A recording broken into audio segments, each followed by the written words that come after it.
السلام علیکم ورحمۃ اللہ وبرکاتہ۔ بسم اللہ الرحمن الرحیم، والصلاة والسلام علی رسولہ الکریم وعلی آلہ واصحابہ اجمعین، اما بعد فاعوذ باللہ من الشیطان الرجیم، بسم اللہ الرحمن الرحیم۔ ان ینصرکم اللہ فلا غالب لکم، وقال النبی صلی اللہ تعالی علیہ وسلم یا ایھا الناس لا تتمنوا لقاء العدو فاذا لقیتم فاثبتوا۔ میرے محترم پاکستانی بہن بھائیوں اور پوری دنیا کے اہل اسلام جو مدتوں سے آگ و خون میں جل رہے تھے، اللہ نے ایک معجزہ دکھایا اور اپنے سے 10 گنا بڑے دشمن کو اللہ تعالیٰ نے خاک میں ملا دیا اور ان کے غرور کو زمین میں دفن کر دیا، اور اللہ تعالیٰ نے اپنے بندے کی مدد فرمائی۔ اسلام ہمیں کبھی بھی پہل کا نہیں کہتا، ہم ملک کے لیے نہیں لڑتے، ہم اسلام کو پھیلانے کے لیے نکلتے ہیں، یا ہمارے اوپر کوئی حملہ کرے ہم اس کا دفاع کرتے ہیں۔ اسلام امن کا مذہب ہے، بھائی چارے کا مذہب ہے۔ میں صرف مولانا نہیں ہوں، اس سے زیادہ میں نے ہسٹری کو پڑھا ہے، لہذا میرے سامنے ایسے شیشے کی طرح ہسٹری ہے کہ ہندو آپس میں کتنا لڑے مہاراجے، اور کیسے انہوں نے ایک دوسرے کو گاجر مولی کی طرح کاٹا، اور مراٹھوں نے ہندو مسلم کی تفریق کے بغیر کس طرح خون کی ندیاں بہائیں، اشوک نے کس طرح لاشوں کے انبار لگا دیے تھے۔ اور میں اپنے نبی پہ قربان جاؤں، جب انہوں نے مکہ فتح کیا 18 برس کی دشمنی تھی کہ ہم نے محمد بن عبداللہ کو قتل کرنا ہے۔ یہ وہ لوگ نہیں تھے جو صرف سیاسی اختلاف تھا یا چھوٹی موٹی کوئی دشمنی تھی، اس درجے کی دشمنی تھی کہ اس کو قتل کرنا ہے۔ جب میرے نبی فاتحانہ مکہ میں داخل ہوئے تو آپ ایسے نہیں بیٹھے تھے اونٹنی پر، آپ اس طرح سر جھکا کے بیٹھے تھے۔ آپ کے پیچھے حضرت اسامہ بن زید بیٹھے تھے، آپ کی لیفٹ سائڈ پر حضرت ابو بکر رضی اللہ تعالی عنہ کی اونٹنی تھی، اور آپ کے لیفٹ پر حضرت اسید بن حضیر رضی اللہ تعالیٰ عنہ تھے، اور حضرت عمر رضی اللہ عنہ صفوں کو سیدھا کرتے ہوئے چل رہے تھے۔ اور میرے لوگ جب داخل ہوتے ہیں تو فاتحانہ تو ایسے داخل ہوتے ہیں اور کہتے ہیں گاجر مولی کی طرح کاٹ دو، نہ بچہ چھوڑو نہ بڑا چھوڑو۔ میرے نبی ایسے داخل ہوئے تھے، کجاوا جو ہوتا ہے نا اس کے اوپر آپ کی ٹھوڑی لگی ہوئی تھی، اور آپ کہہ رہے تھے لا الہ الا اللہ وحدہ، وہی ہے ایک اکیلا اللہ جس کا کوئی شریک نہیں، نصر عبدہ، اس نے اپنے بندے کی مدد کی، انجز وعدہ، اس نے اپنے وعدے کو پورا کیا، وہزم الاحزاب وحدہ، اور اس نے لشکروں کو شکست دی۔ اب سارا مکہ حرم شریف میں جمع ہے، اور آپ بیت اللہ کے دروازے پر اس طرح دونوں چوکٹوں کو پکڑ کر کھڑے ہوئے ہیں اور فرما رہے ہیں اب میں کیا کروں گا تمہارے ساتھ۔ خود قرآن کہتا ہے ان الملوک اذا دخلوا قریۃ افسدوها وجعلوا اعزۃ اہلها اذلۃ وکذلک یفعلون۔ بادشاہ جب ملک فتح کرتے ہیں عزت داروں کو ذلیل کر دیتے ہیں اور تباہ و برباد کر دیتے ہیں، لاشوں کے ڈھیر لگا دیتے ہیں۔ تو آج سارا مکہ انتظار کر رہا تھا کہ اب محمد کی تلوار چلے گی صلی اللہ علیہ وسلم۔ آپ نے فرمایا میں کیا کرنے والا ہوں تمہارے ساتھ؟ تو سہیل بن عمرو ابھی مسلمان نہیں ہوئے، قریشی سردار ہیں، کہتے ہیں آپ بڑے سخی ہیں، سخی کے بیٹے ہیں، سخاوت کی امید ہے، تو آپ نے فرمایا جاؤ، جیسے یوسف علیہ السلام نے اپنے بھائیوں سے کہا تھا کہ تم آزاد ہو، تم پر کوئی جرم نہیں، میں تمہیں کہتا ہوں جاؤ تم آزاد ہو، تم پر کوئی جرم نہیں۔ سارا مکہ مسلمان ہو گیا آپ کی اس فیاضی پر، چونکہ یہ تاریخ میں ایسا کبھی ہوتا نہیں ہے۔ پھر آگے میں 2-3 واقعات سناؤں گا جس سے اسلام کا مزاج آپ کے سامنے آئے گا۔ دمشق پہ حملہ ہو رہا تھا جو شام کا کیپٹل تھا، اور جو رومن امپائر تھی اس کے 2 کیپٹل تھے، گرمیوں میں استنبول اور سردیوں میں انطاکیہ جو آج ترکی میں ہے، یہ اس وقت شام میں تھا۔ تو 2 طرف سے حملہ صحابہ نے کیا، ایک طرف سے خالد بن ولید، دوسری طرف سے ابو عبیدہ بن جراح رضی اللہ تعالیٰ عنہ۔ خالد بن ولید فتح کرتے کرتے کرتے ایک بہت بڑا گرجا تھا، اس کے آدھے تک پہنچ گئے تھے کہ ادھر سے ابو عبیدہ ایک دم آئے اور کہا تم تلوار چلا رہے ہو، میں نے تو ان کی صلح کی اپیل منظور کر رہی ہے۔ تو خالد بن ولید کو غصہ آ گیا، میں امیر ہوں، میری اجازت کے بغیر تم نے ان سے صلح کیوں کی ہے؟ کہا بس میں نے کر دی ہے، تمہیں نبھانا ہے۔ تو اب بتاؤ جو آدھا شہر فتح کر چکا ہو اور مال غنیمت اور کیا کچھ ہو، اور باقی آدھا بھی فتح ہو گیا، لیکن ایک آدمی نے کہا میں نے صلح کی اپیل منظور کر لی ہے، خالد نے تلوار نیچے کر لی، آدھا گرجا توڑ کے مسجد بنایا گیا اور آدھا گرجا رہا، اس کو جو توڑا تھا ایک طرف سے اسے مسلمانوں نے ٹھیک کر کے ان کو بنا کے دے دیا۔ پھر ولید ابن عبد الملک کے زمانے میں کوئی 60-70 سال بعد اس نے عیسائیوں سے وہ گرجا خریدا منہ مانگے بول پر، اور وہ مسجد بنائی جو آج دمشق میں ہے۔ اور جو قیدی پکڑے گئے اس میں پتہ چلا کہ رومن امپائر کے بادشاہ کی بیٹی بھی قید ہے، چونکہ اس کا جو خامن تھا وہ دمشق کا گورنر تھا، اس کا نام تھا توما۔ تو حضرت خالد کو پتہ چلا کہ وہ قیدیوں میں ہے، تو انہوں نے فوراً اس کو وہاں سے نکلوایا، الگ خیمہ اس کی باندیاں نوکرانیاں اور اوپر صحابہ کا پہرا لگا دیا۔ اور جب دمشق کا سارا سسٹم ٹھیک کر لیا تو 400 مسلمان سپاہیوں کو رومن امپائر کے بادشاہ کی بیٹی کے ساتھ بھیجا کہ جاؤ اور اسے انطاکیہ کیسر کے پاس پہنچا کے آؤ۔ اس وقت کا رومن بادشاہ کیسر تھا، ہرقل جس کو آپ ہرکلیس کہتے ہیں، ہرقل نام تھا۔ تو 400 سپاہی انطاکیہ کے بارڈر پر ہرقل کی بچی کو چھوڑ کے آئے اور واپس چلے گئے، اور کہا کہ کہہ دینا کہ ہم عزت داروں سے یہی سلوک کرتے ہیں۔ تو جب ہرقل نے دیکھا حیران پریشان، تو اس نے پوچھا، بیٹی نے سارا بتایا، تو وہ رونے لگا کہ جس قوم کے یہ اخلاق ہوں تو یاد رکھنا ایک دن انطاکیہ بھی ان کے قدموں میں ہوگا۔ یہ اس کے الفاظ تھے۔ مسلمانوں کی ایک خوبصورت، مسلمان بادشاہوں نے وہی کیا جو باقی بادشاہوں نے کیا۔ لیکن میں تھوڑا سا آگے چلتا ہوں، میں آپ کو صلاح الدین ایوبی کی بتاتا ہوں، جو 492 ہجری یعنی میرے نبی سے 492 سال بعد کی تاریخ آپ کو بتانے لگا ہوں کہ صلیبی عیسائی پادری نے پورے یورپ کو آگ لگا دی کہ یروشلم آزاد کراؤ، فلسطین آزاد کراؤ۔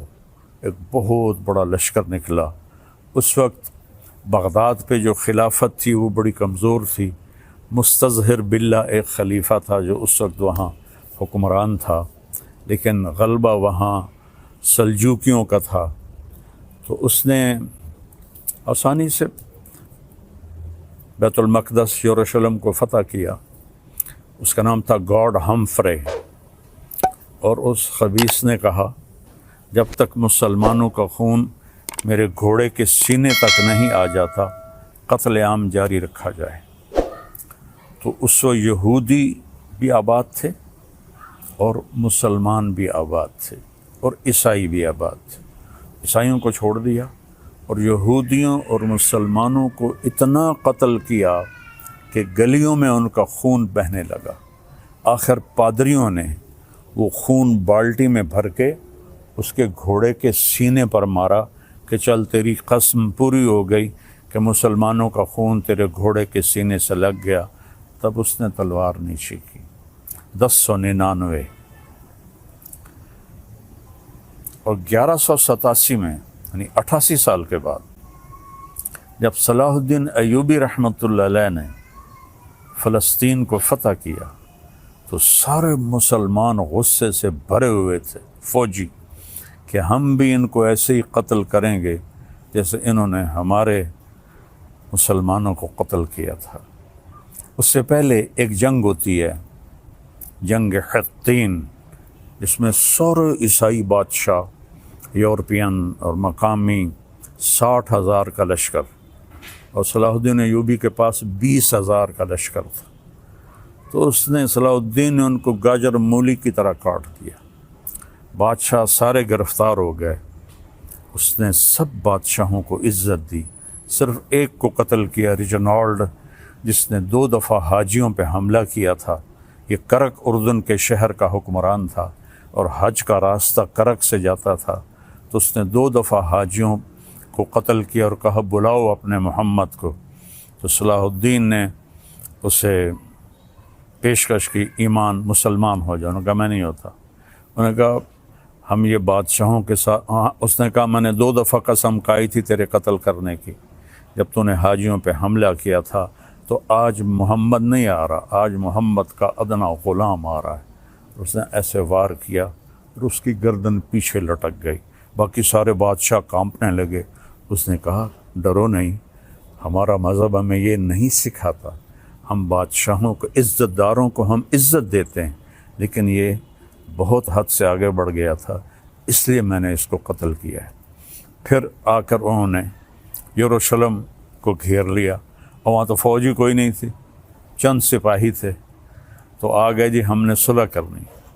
صلاح الدین نے کہا صلح کس بات کی، اب تو میں فتح کر چکا ہوں، اب تو میں اس پر فاتحانہ داخل ہوں گا، میں اس پر فاتحانہ داخل ہوں گا۔ جب فاتحانہ داخل ہوں گے تو غلام، باندیاں، مال غنیمت، کتنا کچھ تھا۔ تو انہوں نے منتیں کی کہ مہربانی کریں آپ ہمیں معاف کر دیں۔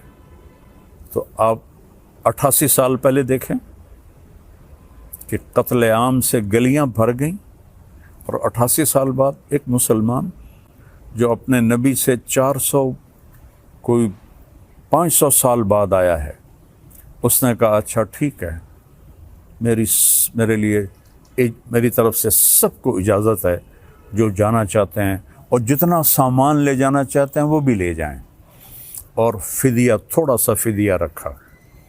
تو جو مالدار تھے وہ اس کا ہر جانا اور وہ جرمانہ دیتے ہوئے نکلتے گئے، پیچھے غریب عیسائی رہ گئے۔ ان کا ہر جانا صلاح الدین نے اپنی جیب سے دیا، اور کچھ باقیوں نے کہا جی ہم رہنا چاہتے ہیں، کہا بسم اللہ رہو۔ نہ کسی گرجے کو نقصان پہنچایا، نہ کسی عیسائی پر تلوار اٹھائی۔ یہ میرا اسلام ہے، یہ میرے نبی کا بتایا ہوا دین ہے جو ایک اللہ کی دعوت دیتا ہے۔ تاریخ تو بہت لمبی ہے، میں نے 3 واقعے بتا دیے، ایک اپنے نبی کا، ایک صحابہ کا، اور ایک 500 سال کے بعد ایک بادشاہ کا۔ اور اس کے بعد میں سارے اہل پاکستان کو مبارک دیتا ہوں، سارے بہن بھائیوں کو مبارک دیتا ہوں، وہ مسلم ہیں، عیسائی ہیں، ہندو ہیں، سکھ ہیں، جو بھی ہیں، سب کو مبارکباد دیتا ہوں کہ آج عرصوں کے بعد اللہ نے اہل ایمان کو فتح عطا فرمائی اور سب کے کلیجے ٹھنڈے کیے۔ یہ ہمیں دہشت گرد کہتے ہیں. دہشت گرد تو کم بخت یہ ہیں. آپ کو پتہ ہے جب دوسری جنگ عظیم ہوئی ہے تو کون تھا شروع کرنے والا؟ ہٹلر. 1940 میں. 1945 میں کم بخت نے خودکشی کی. کتنے لوگ مرے؟ 8 کروڑ. 8 کروڑ لوگ مرے دوسری جنگ عظیم میں. پہلی جنگ عظیم 1914 میں شروع ہوئی. 2 کروڑ لوگ مرے. اس وقت آبادی تھوڑی تھی. تو سب سے بڑے دہشت گرد تو یہ ہیں. 8 کروڑ عیسائی آپس میں ٹکرائے. اتنا قتل عام تو کسی مسلمان نے نہیں کیا. مسلمانوں میں بھی ظالم آئے، میں ان کی کبھی وکالت نہیں کروں گا. تیمور لنگ بدبخت بہت ظالم تھا. اس نے 33 ملک فتح کیے.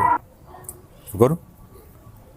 تو آج کے میڈیا نے چونکہ یہودیوں کے ہاتھ میں ہے، انہوں نے مسلمانوں کو کہہ دیا یہ دہشت گرد ہیں، ہندوؤں نے کہا آتنکوادی ہیں. تو میرے بھائیو، میں پوری دنیا کے انسانوں سے کہہ رہا ہوں، اسلام امن کا مذہب ہے، محبت کا مذہب ہے. ہم کبھی پہل نہیں کرتے، ہم کبھی پہل نہیں کرتے.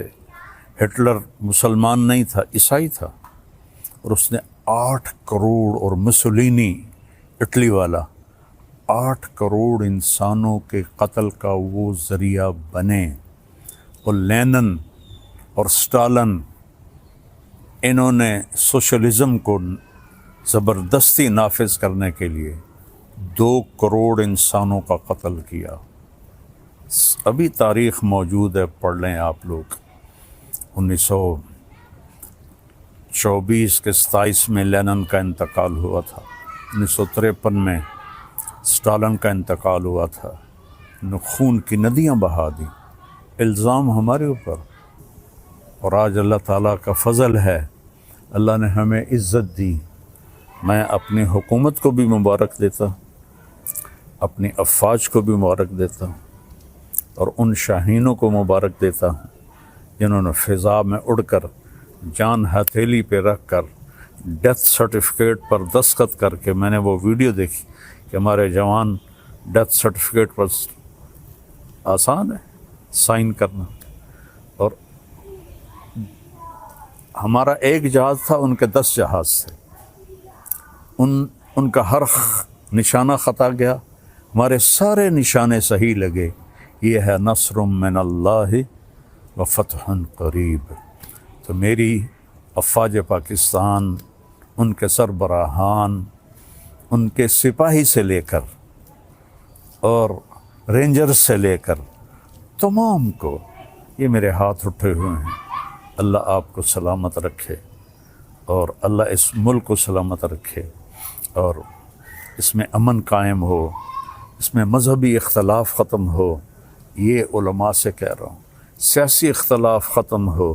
یہ سیاسی جماعتوں سے اختلاف تو رہے گا، دشمنی نہ ہو، دشمنی نہ ہو، ایک ہو کے رہیں. اور ہندوستان والوں سے کہتا ہوں، اچھے ہمسائے بن کر رہو. ہمارے تو ہمسائے کے اتنے حقوق بتائے ہیں ہمارے نبی نے کہ جس کی کوئی حد کوئی نہیں. آپ اچھے ہمسائے بن کے رہو تو ہمیں آپ سے کیا غرض ہے؟ آپ کا بھی نفع ہے، ہمارا بھی نفع ہے کہ ہم اس نفرت سے اور اس جنگ سے باز رہیں. اللہ کی قسم، مسلمان کسی سے نفرت نہیں کرتا. سب سے اس کے دل، سب کے لیے اس کے دل میں ہمدردی ہوتی ہے. یہ نفرت سے توبہ کریں. کوئی مذہب، آپ اپنی کتابیں پڑھیں، کہیں آپ کو کوئی نفرت کا بول نظر آئے. آپ اپنی وید پڑھیں، کہیں آپ کو نفرت کا بول نظر آئے. بائبل پڑھیں، کہیں آپ کو نفرت کا بول نظر آئے. تو میری سب سے گزارش ہے کہ امن سے رہیں، صلح سے رہیں. حکمرانوں سے اپیل ہے کہ یہ جو ایک سیاسی انتشار ہے، اس کو اللہ کے واسطے ختم فرما دیں تاکہ ہم ایسے ہو کے رہیں. جو میں پہلے تو اس کو سلام کرتا ہوں جس نے اس آپریشن کا نام رکھا ہے بنیان مرصوص، اور اس کے بعد میں عرض کرتا ہوں حکمرانوں سے جو اس وقت ہیں، جو اقتدار میں ہیں، طاقت میں ہیں، پورے قوم کو بنیان مرصوص بنا دیں، اور یہ جو سیاسی اختلاف ہیں اس کو دشمنی تک نہ لے جائیں. لوگوں کو آزادی دیں کہ کہ آزادی سے وہ سیاست کر سکیں تو ہم پھلیں گے پھولیں گے، اور آخر تو ایک دن چلے جانا ہے، اللہ راضی ہوگا تو اللہ ہمیں موجیں کرا دے گا۔ اگر کوئی ظالم بن کے مر گیا تو پھر چاہے وہ مسلمان ہے اور چاہے وہ تہجد گزار ہے۔ حجاج بن یوسف روزانہ 10 سپارے تہجد میں پڑھتا تھا، 10 سپارے، اور وہ ایسا خبیث تھا کہ اس نے 1.25 لاکھ مسلمان اپنے سامنے کھڑے ہو کے قتل کروائے تھے، اور عمر بن عبدالعزیز نے اس کو دیکھا کہ وہ جہنم کی آگ میں، اور عبد الملک بن مروان جس نے اس کو بنایا تھا گورنر عراق کا، دونوں کی آنتیں باہر نکلی ہوئی ہیں اور گدھے کی طرح اس کے گرد وہ چکر لگا رہے ہیں۔ اللہ ظلم معاف نہیں کرتا ہے۔ اس لیے بادشاہوں سے کہتا ہوں اور اپنی افواج سے کہتا ہوں، اپنی عوام سے کہتا ہوں، علماء سے کہتا ہوں، اگر آپ ممبر پر بیٹھ کر میرے نبی کے دین کو ٹکڑے کر رہے ہیں تو آپ بھی بہت بڑے ظالم ہیں، ظالم ہیں، ظالم ہیں۔ دیوبندیت کو مٹا دو، بریلویت کو مٹا دو، شیعت کو مٹا دو، سلفیت کو مٹا دو۔ میں مسلم، ہاں میں اہل سنت والجماعت ہوں، میں امام ابو حنیفہ کے فتووں پہ عمل کرتا ہوں، لیکن میں باقی سب کے لیے ایسے جھولی پھیلا کے دعا کرتا ہوں۔ تو یہ میرا آخری پیغام ہے کہ ہم اور نہیں تو سارے ایک دفعہ قومی ترانہ پڑھ لیں اور اسے یاد کر لیں اور اس کا مطلب دیکھ لیں۔ میں 100 کے قریب ملکوں میں گیا ہوں، کسی ملک کا قومی ترانہ اتنا خوبصورت نہیں، اس کا مضمون، اس کی لے، اس کی دھن، سبحان اللہ۔ اللہ حفیظ جلندری کے درجے بلند کرے۔ السلام علیکم ورحمۃ اللہ۔